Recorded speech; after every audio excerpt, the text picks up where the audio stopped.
صحیح بخاری حدیث نمبر 793۔ شعبہ نے بیان کیا، انہوں نے منصور بن معتمر سے بیان کیا، انہوں نے ابو الضحیٰ مسلم بن صبیح سے، انہوں نے مسروق سے، انہوں نے عائشہ رضی اللہ تعالی عنہا سے، انہوں نے فرمایا کہ نبی کریم صلی اللہ علیہ وسلم رکوع اور سجدے میں سبحانک اللہم ربنا و بحمدک اللہم اغفر لی پڑھا کرتے تھے۔ صحیح بخاری حدیث نمبر 794۔ ابن ابی ذئب نے بیان کیا، انہوں نے سعید مقبری سے بیان کیا، انہوں نے حضرت ابو ہریرہ رضی اللہ تعالی عنہ سے کہ نبی کریم صلی اللہ علیہ وسلم جب سمع اللہ لمن حمدہ کہتے تو اس کے بعد اللہم ربنا ولک الحمد بھی کہتے۔ اسی طرح جب آپ رکوع کرتے اور سر اٹھاتے تو تکبیر کہتے، دونوں سجدوں سے کھڑے ہوتے وقت بھی آپ اللہ اکبر کہا کرتے تھے۔ صحیح بخاری حدیث نمبر 795۔ حضرت ابو ہریرہ رضی اللہ تعالی عنہ سے روایت ہے کہ نبی کریم صلی اللہ علیہ وسلم نے فرمایا کہ جب امام سمع اللہ لمن حمدہ کہے تو تم اللہم ربنا ولک الحمد کہو، کیونکہ جس کا یہ کہنا فرشتوں کے کہنے کے ساتھ ہوگا اس کے پچھلے تمام گناہ بخش دیے جائیں گے۔ صحیح بخاری حدیث نمبر 796۔ معاذ بن فضالہ نے بیان کیا، انہوں نے ہشام دستوائی سے، انہوں نے یحییٰ بن ابی کثیر سے، انہوں نے ابو سلمہ سے، انہوں نے حضرت ابو ہریرہ رضی اللہ تعالی عنہ سے، انہوں نے کہا کہ لو میں تمہیں نبی کریم صلی اللہ علیہ وسلم کی نماز کے قریب قریب کر دوں گا۔ چنانچہ حضرت ابو ہریرہ رضی اللہ تعالی عنہ ظہر، عشاء اور صبح کی آخری رکعات میں قنوت پڑھا کرتے تھے۔ سمع اللہ لمن حمدہ کے بعد یعنی مومنین کے حق میں دعا کرتے اور کفار پر لعنت بھیجتے۔ صحیح بخاری حدیث نمبر 797۔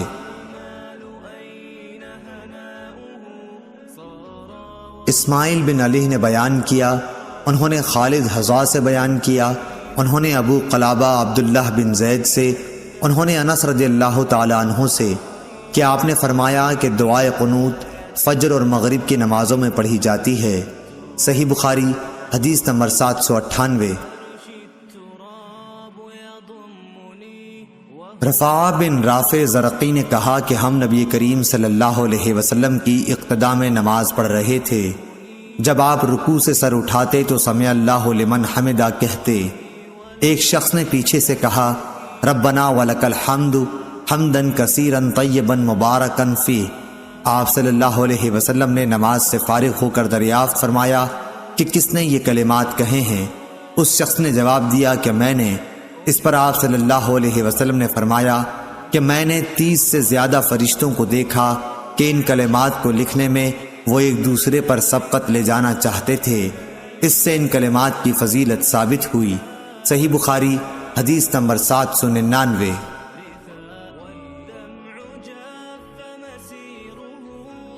شعبہ نے ثابت بنانی سے بیان کیا، انہوں نے بیان کیا کہ حضرت انس رضی اللہ تعالی عنہ ہمیں نبی کریم صلی اللہ علیہ وسلم کی نماز کا طریقہ بتلاتے تھے۔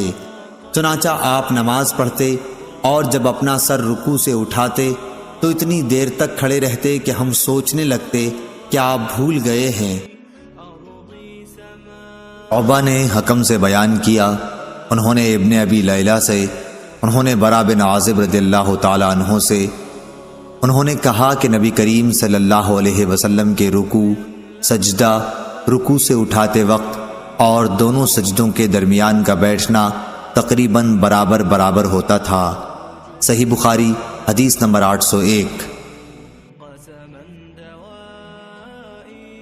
حماد بن زید نے بیان کیا، انہوں نے ایوب سختیانی سے، انہوں نے ابو قلابہ سے کہ مالک بن حویرث رضی اللہ تعالی عنہ ہمیں نماز پڑھ کر دکھلاتے کہ نبی کریم صلی اللہ علیہ وسلم کس طرح نماز پڑھتے، اور یہ نماز کا وقت نہیں تھا۔ چنانچہ آپ ایک مرتبہ کھڑے ہوئے اور پوری طرح کھڑے رہے، پھر جب رکوع کیا اور پوری طمانینت کے ساتھ سر اٹھایا تب بھی تھوڑے دیر سیدھے کھڑے رہے، ابو قلابہ نے بیان کیا کہ مالک رضی اللہ تعالی عنہ نے ہمارے اس شیخ ابو یزید کی طرح نماز پڑھائی۔ ابو یزید جب دوسرے سجدے سے سر اٹھاتے تو پہلے اچھی طرح بیٹھ لیتے، پھر کھڑے ہوتے۔ صحیح بخاری حدیث نمبر 802۔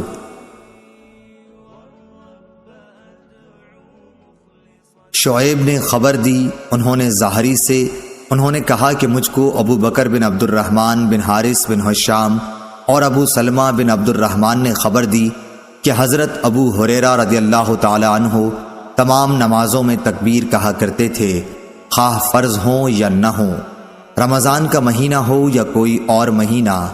چنانچہ جب آپ نماز کے لیے کھڑے ہوتے تو تکبیر کہتے، رکوع میں جاتے تو تکبیر کہتے، پھر سمع اللہ لمن حمدہ کہتے، اور اس کے بعد ربنا ولک الحمد سجدے سے پہلے، پھر جب سجدے کے لیے جھکتے تو اللہ اکبر کہتے، پھر سجدے سے سر اٹھاتے تو اللہ اکبر کہتے، پھر دوسرا سجدہ کرتے وقت اللہ اکبر کہتے، اسی طرح سجدے سے سر اٹھاتے تو اللہ اکبر کہتے۔ وہ رکعات کے بعد قعدہ اولیٰ کرنے کے بعد جب کھڑے ہوتے تب بھی تکبیر کہتے، اور آپ ہر رکعت میں ایسا ہی کیا کرتے، یہاں تک کہ نماز سے فارغ ہونے کے بعد فرماتے کہ اس ذات کی قسم جس کے ہاتھ میں میری جان ہے، میں تم میں سے سب سے زیادہ نبی کریم صلی اللہ علیہ وسلم کی نماز سے مشابہ ہوں۔ اور آپ اسی طرح نماز پڑھتے رہے یہاں تک کہ آپ صلی اللہ علیہ وسلم دنیا سے تشریف لے گئے۔ صحیح بخاری حدیث نمبر 803۔ ابو بکر اور ابو سلمہ دونوں نے کہا کہ حضرت ابو ہریرہ رضی اللہ تعالی عنہ نے بتلایا کہ رسول اللہ صلی اللہ علیہ وسلم جب سر مبارک رکوع سے اٹھاتے تو سمع اللہ لمن حمدہ ربنا ولک الحمد کہہ کر چند لوگوں کے لیے دعائیں کرتے اور نام لے لے کر فرماتے، یا اللہ ولید بن ولید، سلمہ بن حشام، عیاش بن ابی ربیعہ اور تمام کمزور مسلمانوں کو کفار سے نجات دے۔ اے اللہ قبیلہ مضر کے لوگوں کو سختی کے ساتھ کچل دے اور ان پر ایسا قحط مسلط کر جیسا یوسف علیہ السلام کے زمانے میں آیا تھا۔ ان دنوں پورب والے قبیلہ مضر کے لوگ مخالفین میں تھے۔ صحیح بخاری حدیث نمبر 804۔ علی بن عبداللہ مدینی نے بیان کیا، کہا کہ ہم سے سفیان بن عیینہ نے بار بار زہری سے یہ بیان کیا کہ انہوں نے کہا کہ میں نے انس بن مالک رحمۃ اللہ علیہ کو یہ کہتے ہوئے سنا کہ رسول اللہ صلی اللہ علیہ وسلم گھوڑے سے زمین پر گر گئے۔ سفیان نے اکثر بجائے ان فرس کے من فرس کہا۔ گرنے سے آپ کا دایاں پہلو زخمی ہو گیا تو ہم آپ کی خدمت میں عیادت کی غرض سے حاضر ہوئے۔ اتنے میں نماز کا وقت ہو گیا اور آپ نے ہمیں بیٹھ کر نماز پڑھائی، ہم بھی بیٹھ گئے۔ سفیان نے ایک مرتبہ کہا کہ ہم نے بھی بیٹھ کر نماز پڑھی۔ جب آپ نماز سے فارغ ہو گئے تو فرمایا کہ امام اس لیے ہے کہ اس کی اقتدا کی جائے، اس لیے جب وہ تکبیر کہے تو تم بھی تکبیر کہو، جب رکوع کرے تو تم بھی رکوع کرو، جب سر اٹھائے تو تم بھی سر اٹھاؤ، اور جب وہ سمع اللہ لمن حمدہ کہے تو تم ربنا ولک الحمد کہو، اور جب سجدہ کرے تو تم بھی سجدہ کرو۔ سفیان نے اپنے شاگرد علی بن مدینی سے پوچھا کہ کیا معمر نے بھی اسی طرح حدیث بیان کی تھی؟ علی کہتے ہیں کہ میں نے کہا جی ہاں۔ اس پر سفیان بولے کہ معمر کو حدیث یاد تھی۔ زہری نے یوں کہا ولک الحمد۔ سفیان نے یہ بھی کہا کہ مجھے یاد ہے کہ زہری نے یوں کہا آپ کا دایاں بازو چھل گیا تھا جب ہم زہری کے پاس سے نکلے۔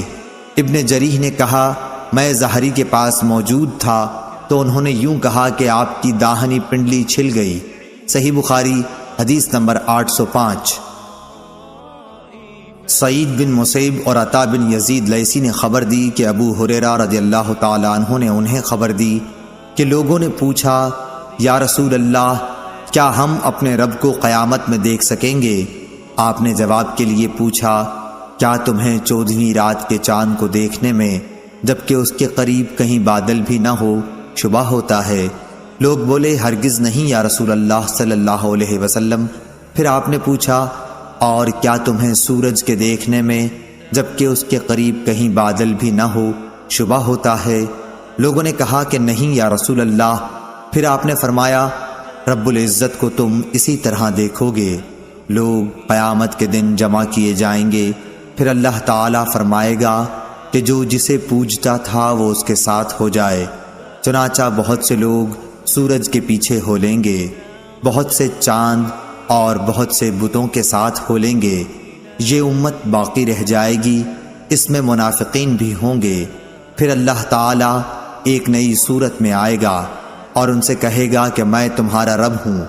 وہ منافقین کہیں گے کہ ہم یہیں اپنے رب کے آنے تک کھڑے رہیں گے، جب ہمارا رب آئے گا تو ہم اسے پہچان لیں گے۔ پھر اللہ عز و جل ان کے پاس ایسی صورت میں جسے وہ پہچان لیں آئے گا اور فرمائے گا کہ میں تمہارا رب ہوں۔ وہ بھی کہیں گے کہ بے شک تو ہمارا رب ہے۔ پھر اللہ تعالیٰ بلائے گا، پل صراط جہنم کے بیچوں بیچ رکھا جائے گا، اور آن حضرت صلی اللہ علیہ وسلم فرماتے ہیں کہ میں اپنی امت کے ساتھ اس سے گزرنے والا سب سے پہلا رسول ہوں گا۔ اس روز سوائے انبیاء کے کوئی بھی بات نہ کر سکے گا، اور انبیاء بھی صرف یہ کہیں گے اے اللہ مجھے محفوظ رکھیو، اے اللہ مجھے محفوظ رکھیو۔ اور جہنم میں سعدان کے کانٹوں کی طرح آکس ہوں گے۔ سعدان کے کانٹے تو تم نے دیکھے ہوں گے۔ صحابہ رضی اللہ تعالیٰ عنہ نے عرض کیا کہ ہاں۔ آپ نے فرمایا تو وہ سعدان کے کانٹوں کی طرح ہوں گے، البتہ ان کے طول و عرض کو سوائے اللہ تعالیٰ کے اور کوئی نہیں جانتا۔ یہ آنکس لوگوں کو ان کے اعمال کے مطابق کھینچ لیں گے۔ بہت سے لوگ اپنے عمل کی وجہ سے ہلاک ہوں گے، بہت سے ٹکڑے ٹکڑے ہو جائیں گے، پھر ان کی نجات ہوگی۔ جہنمیوں میں سے اللہ تعالیٰ جس پر رحم فرمانا چاہے گا تو ملائکہ کو حکم دے گا کہ جو خالص اللہ تعالیٰ ہی کی عبادت کرتے تھے انہیں باہر نکال لو۔ چنانچہ ان کو وہ باہر نکال لیں گے اور موحدوں کو سجدے کے آثار سے پہچانیں گے۔ اللہ تعالیٰ نے جہنم پر سجدے کے آثار کا جلانا حرام کر دیا ہے۔ چنانچہ یہ جب جہنم سے نکالے جائیں گے تو اثر سجدہ کے سوا ان کے جسم کے تمام ہی حصوں کو آگ جلا چکی ہوگی۔ جب جہنم سے باہر ہوں گے تو بالکل جل چکے ہوں گے، اس لیے ان پر آب حیات ڈالا جائے گا جس سے وہ اس طرح ابھر آئیں گے جیسے سیلاب کے کوڑے کرکٹ پر سیلاب کے تھمنے کے بعد سبزہ ابھر آتا ہے۔ پھر اللہ تعالیٰ بندوں کے حساب سے فارغ ہو جائے گا، لیکن ایک شخص جنت اور دوزخ کے درمیان اب بھی باقی رہ جائے گا۔ یہ جنت میں داخل ہونے والا آخری دوزخی شخص ہوگا۔ اس کا منہ دوزخ کی طرف ہوگا، اس لیے کہے گا کہ اے میرے رب میرے منہ کو دوزخ کی طرف سے پھیر دے، کیونکہ اس کی بدبو مجھ کو مارے ڈالتی ہے اور اس کی چمک مجھے جلائے دیتی ہے۔ اللہ تعالیٰ پوچھے گا کیا اگر تیری یہ تمنا پوری کر دوں تو دوبارہ کوئی نیا سوال تو نہیں کرے گا؟ بندہ کہے گا نہیں، تیری بزرگی کی قسم، اور جیسے جیسے اللہ چاہے گا وہ قول و قرار کرے گا۔ آخر اللہ تعالیٰ جہنم کی طرف سے اس کا منہ پھیر دے گا۔ جب وہ جنت کی طرف منہ کرے گا اور اس کی شادابی نظروں کے سامنے آئی تو اللہ نے جتنی دیر چاہا وہ چپ رہے گا، لیکن پھر بول پڑے گا اے اللہ مجھے جنت کے دروازے کے قریب پہنچا دے۔ اللہ تعالیٰ پوچھے گا کیا تو نے عہد و پیمان نہیں باندھا تھا کہ اس ایک سوال کے سوا اور کوئی سوال تو نہیں کرے گا؟ بندہ کہے گا اے میرے رب مجھے تیری مخلوق میں سب سے زیادہ بدنصیب نہ ہونا چاہیے۔ اللہ رب العزت فرمائے گا کہ پھر کیا ضمانت ہے کہ اگر تیری یہ تمنا پوری کر دی گئی تو دوسرا کوئی سوال نہیں کرے گا؟ بندہ کہے گا نہیں تیری عزت کی قسم، اب دوسرا سوال کوئی تجھ سے نہیں کروں گا۔ چنانچہ اپنے رب سے ہر طرح عہد و پیمان باندھے گا اور جنت کے دروازے تک پہنچا دیا جائے گا۔ دروازے پر پہنچ کر جب جنت کی پہنائی، تازگی اور مسرتوں کو دیکھے گا تو جب تک اللہ تعالیٰ چاہے گا وہ بندہ چپ رہے گا، لیکن آخر بول پڑے گا کہ اے اللہ مجھے جنت کے اندر پہنچا دے۔ اللہ تعالیٰ فرمائے گا افسوس اے ابن آدم تو ایسا دغاباز کیوں بن گیا؟ کیا ابھی تو نے عہد و پیمان نہیں باندھا تھا کہ جو کچھ مجھے دے دیا گیا اس سے زیادہ اور کچھ نہیں مانگوں گا؟ بندہ کہے گا اے رب مجھے اپنی سب سے زیادہ بدنصیب مخلوق نہ بنا۔ اللہ پاک ہنس دے گا اور اسے جنت میں بھی داخلے کی اجازت عطا فرما دے گا، اور پھر فرمائے گا مانگ کیا ہے تیری تمنا۔ چنانچہ وہ اپنی تمنائیں اللہ تعالیٰ کے سامنے رکھے گا، اور جب تمام تمنائیں ختم ہو جائیں گی تو اللہ تعالیٰ فرمائے گا کہ فلاں چیز اور مانگو، فلاں چیز کا مزید سوال کرو۔ خود اللہ پاک ہی یاد دہانی کرائے گا، اور جب وہ تمام تمنائیں پوری ہو جائیں گی تو فرمائے گا کہ تمہیں یہ سب اور اتنی ہی اور دی گئیں۔ حضرت ابو سعید خدری رضی اللہ تعالیٰ عنہ نے حضرت ابو ہریرہ رضی اللہ تعالیٰ عنہ سے کہا کہ رسول اللہ صلی اللہ علیہ وسلم نے فرمایا کہ یہ اور اس سے 10 گنا اور زیادہ تمہیں دی گئیں۔ اس پر حضرت ابو ہریرہ رضی اللہ تعالیٰ عنہ نے فرمایا کہ رسول اللہ صلی اللہ علیہ وسلم کی یہی بات صرف مجھے یاد ہے کہ تمہیں یہ تمنائیں اور اتنی ہی اور دی گئیں، لیکن حضرت ابو سعید رضی اللہ تعالیٰ عنہ نے فرمایا کہ میں نے آپ کو یہ کہتے سنا تھا کہ یہ اور اس کی 10 گنا تمنائیں تجھ کو دی گئیں۔ صحیح بخاری حدیث نمبر 806۔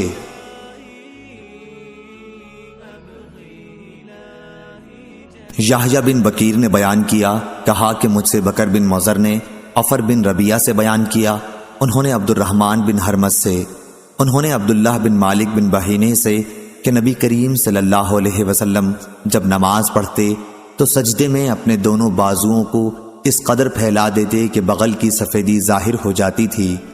لیث بن سعد نے بیان کیا کہ مجھ سے جعفر بن ربیعہ نے اسی طرح حدیث بیان کی۔